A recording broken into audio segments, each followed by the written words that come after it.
Atenas clásica, cuna de la democracia y la cultura. Hola a todos. Hoy viajaremos atrás en el tiempo para explorar una de las ciudades-estado de Grecia más influyentes de la historia antigua. La Atenas en la época clásica. Atenas fue fundada por los jonios en el centro de Grecia. Esta zona llamada Ática era pobre, con escasas cosechas, por lo que no fue de interés para los pueblos invasores. La leyenda atribuye a Teseo, el rey legendario que venció al Minotauro de Creta, el haber logrado la supremacía de Atenas por sobre el resto de las polis del Ática. Atenas es conocida por haber desarrollado una de las primeras formas de democracia. Los ciudadanos mayores de 20 años, excluyendo mujeres, esclavos y metecos, podían participar directamente en la toma de decisiones que se tomaban en asambleas al aire libre. La participación ciudadana era fundamental y se hacía a través de la Asamblea Popular, donde los ciudadanos debatían y votaban sobre asuntos importantes. Aquí entraba en juego el Consejo de los 500, un grupo que preparaba la agenda para la Asamblea y abusaba de los poderes ejecutivos y administrativos. Además estaba el famoso Tribunal de los Eliastas compuesto por 6.000 ciudadanos mayores de 30 años, duraban un año en su cargo y se encargaban de administrar justicia. A pesar del espíritu democrático de la vida ateniense, se mantuvo la esclavitud de unas 140.000 personas que realizaban la mayoría de las tareas productivas de Atenas. Podían ser griegos o extranjeros y en su mayoría eran propiedad de particulares que los consideraban como si fueran animales u objetos, aunque podían recibir un trato más humano, según se desprende de muchos testimonios. La educación era valorada, especialmente en varones. Se enseñaban retórica, música, matemáticas y filosofía. Cuando los chicos cumplían 7 años, iban a la escuela acompañados por un esclavo llamado pedagogo que los ayudaba en sus lecciones. Las escuelas se ocupaban tanto de lo físico como de lo intelectual. A partir de los 18 años los jóvenes recibían instrucción militar. Atenas destacó en escultura y arquitectura, se aplicó sobre todo a la construcción de templos, generalmente rectangulares, con una amplia sala central llamada naos donde se ubicaba la figura del dios al que estaba dedicada la construcción. Los techos eran a 2 pendientes y estaban sostenidos por columnas donde se les colocaban frisos con esculturas que representaban escenas de la mitología. La ciudad tenía impresionantes edificios como el Partenón realizado por el escultor y arquitecto Fidias en la época de Pericles. En el siglo de Pericles la escultura en mármol griega alcanza su máxima expresión.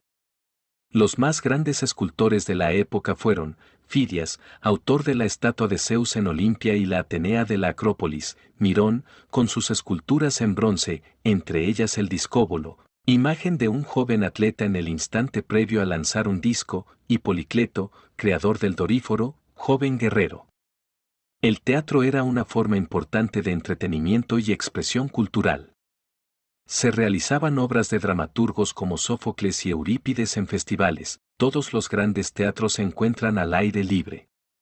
Así pues, el desarrollo del espectáculo se daba en un espacio al aire libre llamado orchestra, en el que se ejecutaban una gran variedad de espectáculos artísticos como las danzas, recitados y piezas musicales, así como eventos cívicos y religiosos.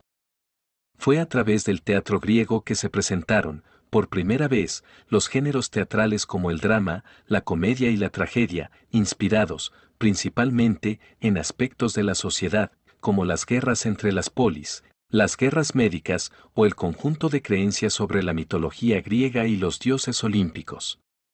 Las construcciones se llevaban a cabo sobre superficies planas y con estructuras que permitiesen la acústica, que, a diferencia de los teatros actuales, permitían una visualización de más de 170 grados. Dicha disposición acústica y visual permitían la representación de cantos corales mixtos. La economía ateniense en la antigüedad experimentó un gran desarrollo, convirtiéndose en una de las principales potencias económicas de la época. La ciudad-estado de Atenas contaba con una gran cantidad de recursos naturales, así como con un puerto importante que facilitaba los intercambios comerciales con otras regiones del Mediterráneo. Entre los recursos naturales más importantes se encontraban las canteras de mármoles, las minas de plata y las tierras fértiles que permitieron la producción agrícola en gran escala. Además, la ciudad-estado contaba con una densa red comercial que permitió la importación y exportación de una amplia variedad de bienes y productos. El comercio y la artesanía fueron fundamentales para el desarrollo económico de Atenas. La ciudad-estado contaba con una gran cantidad de artesanos dedicados a producir bienes manufacturados como textiles, cerámicas, vidrios y metales. Estos productos eran exportados a otras regiones del Mediterráneo, generando importantes ingresos para la ciudad-estado. El comercio marítimo fue un componente fundamental de la economía ateniense en la antigüedad. Gracias a su posición en el mar Egeo, Atenas se convirtió en un importante centro de comercio entre las ciudades griegas y los puertos de Asia Menor. Los productos más importantes que se comercializaban eran la plata, el trigo, el aceite de oliva y el vino. Estos productos se intercambiaban por bienes manufacturados, como cerámica, tejidos y herramientas. Los tributos atenienses eran una importante fuente de ingresos para la ciudad.